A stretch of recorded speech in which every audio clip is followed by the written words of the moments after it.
السلام عليكم. عاملين ايه يا حبايب قلبي؟ يا رب تكونوا بخير. يا رب يسعد اي حد بيحط لي لايك ويفرح قلبه بكل اللي يتمناه. النهارده بقى هعمل لكم ايه شويه كده مخلل جمال جدا ومقرقشين وجمال. وبصوا لاخر واحده والله ما شاء الله عليهم. بصوا انا بجيب الخيار الصغير ده كده.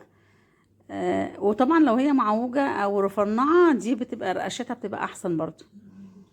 فطبعا ده رخيص شويه بصراحه، بس في المخلل بيبقى روعه. حبايب قلبي بص دلوقتي كده ان شاء الله كده، بص الخيار الجميل ده ان شاء الله بقى ايه، والكبه الحلوه دي اهو. ابتدي اضرب الفلفل. الفلفل ده بقى قصته جميله معايا.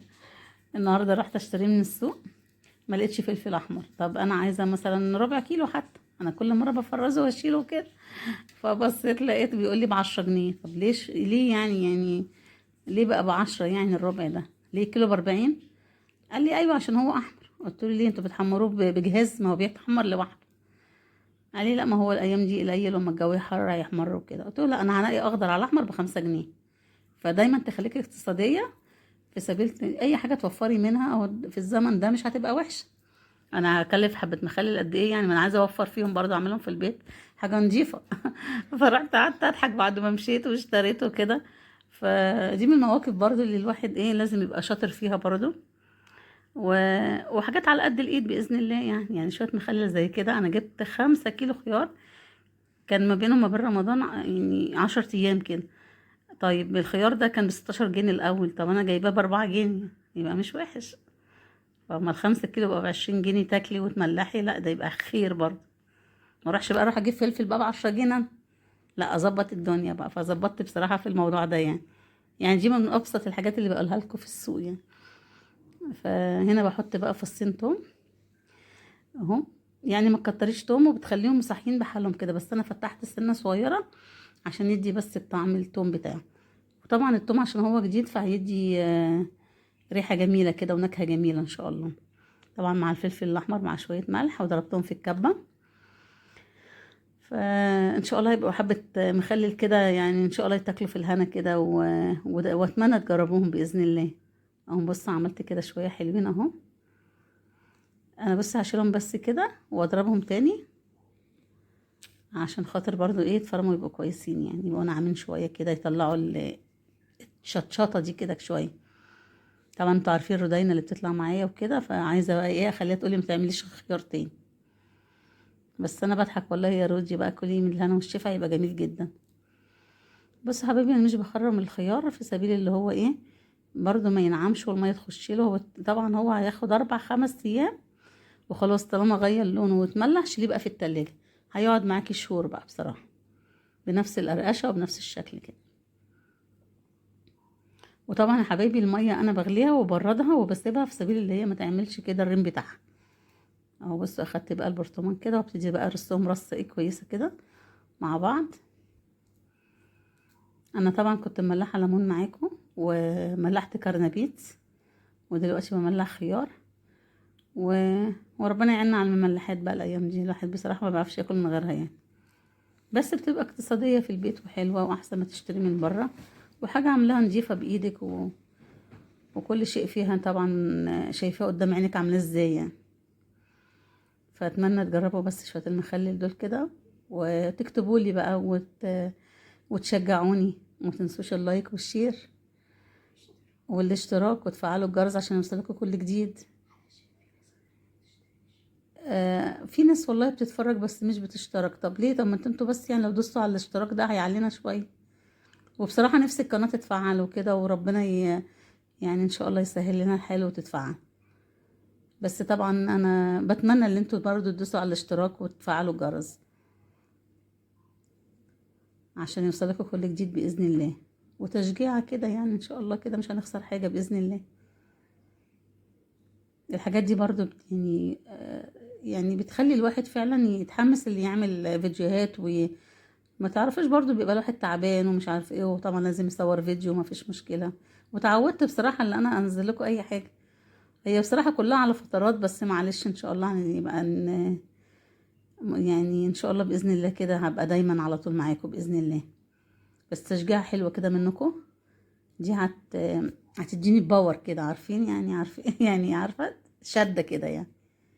ابص انا مليت كده البرطمان اهو. المية هنا بقى هي كترت شوية، يعني مش كترت، انا هخلي منها حبة في سبيل ان انا احط ملح، يعني ما يترمش ولا يتهدر برضو. ولو عوزت المية هاخدها، دي مية مغلية وباردة يعني. بص يا حبايبي هحط كده ايه الملح. طبعا ما بيتقاس بالمعلقة وبالحاجات دي كلها، هو كيس كده صغير ابو جنيه ده، ممكن هو ان شاء الله هيكفيه يعني. انا خدت الاول معلقتين في التوم، ودلوقتي اخدت كده يعني تلتينه وهدوق بقى كده ايه يعني. بصوا اشد من الاكلك شويه يعني، تمليحه بسيطه في سبيل ما يبقاش برضو مش يعني لا، انا عايزه الخياره ولا تبقى عدمه ولا تبقى مالحه، تبقى في المعقوله جدا ان انت تاكلي واحده واتنين وتبقى جميله يعني. ظبطي ملحك هيبقى حلو. بصي انا دقته كده اهو، بيبقى عالي سنه بس مش العلو اللي يبقى مشي يعني.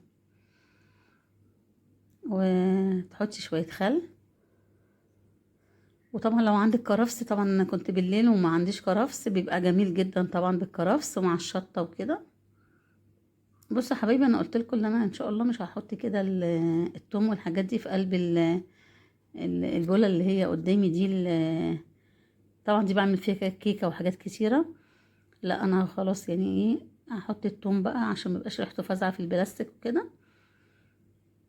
وبعد كده بقى اصب الميه عليه ان شاء الله كده. هو سهل وبسيط ومفيهوش حاجه خالص. اي حد بصوا ب10 جنيه خيار هتعملي احلى برطمان. هكفيكي بقى وتاكلي بقى مع الفول والفلافل والحاجات الحلوه دي الحرشه. ان شاء الله هبقى اعمل معاكم الفلافل بعجينه جميله وسهله وبسيطه. ما تنسوش تشتركوا. بتقول لكم ساره ما تنسوش تشتركوا. دي ساره دي في كل فيديو لازم تقول بصوا التاتش بتاعها. طبعا طبعا. حبيبتي يا ساره، لازم حبيبتي، اشجع تيتا وانتوا كمان شجعوا تيتا بقى. حبايبي. علشان تيتا اول ما قلت لها ان في الاحصائيات بتاعه القناة ان في 91% ناس بتتفرج بس وما بتشتركش، زعلت جدا. خلي بالكم. اكيد طبعا ببقى نفسي تشجيع اكتر عشان يعني الواحد يتحمس يعني للعمل كويس يعني والاجتهاد. والاجتهاد والحاجات دي برضو يعني بتدي باور كده، عارفين طاقة كده. فشدة منكم كده بس جرس وشير وتفعلوا بس الدنيا دي كلها ان شاء الله كلها بتتظبط يعني.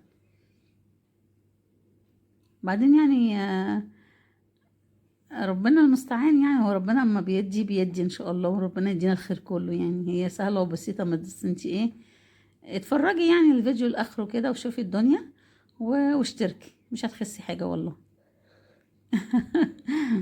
مش طلب كبير، ها هو طلب كبير طبعا ومش هيكبر على ربنا، بس انا بقى بشجعكم بس تدعموني.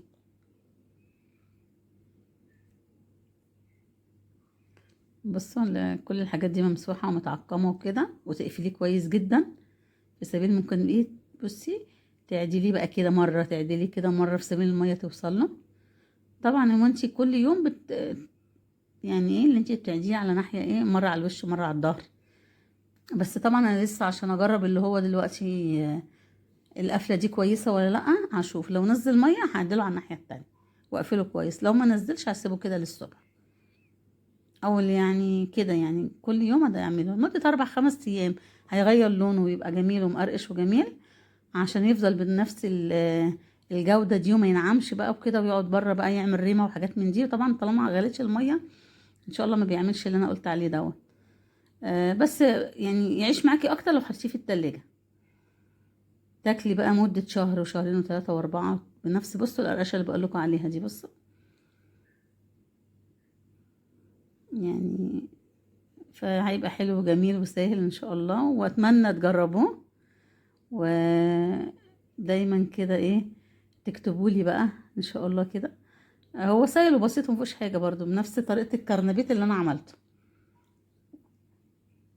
اما الليمون والله كان خطير وكده، وان شاء الله باذن الله في انا في المخللات الحمد لله يعني كله بيشهد لي فيها. فجربوها بطريقتي، تغلي المية وتبرديها وان شاء الله يطلع احلى مخلل.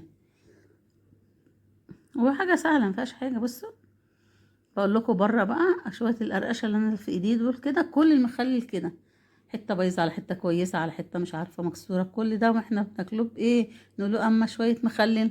لا جربي اللي في البيت هيبقى احسن واحسن. حبايب قلبي انا كده خلصت الحمد لله، والفيديو بسيط وسهل، واتمنى تتفرجوا عليه، واشوفكم في حفظ الله، والسلام عليكم ورحمة الله وبركاته.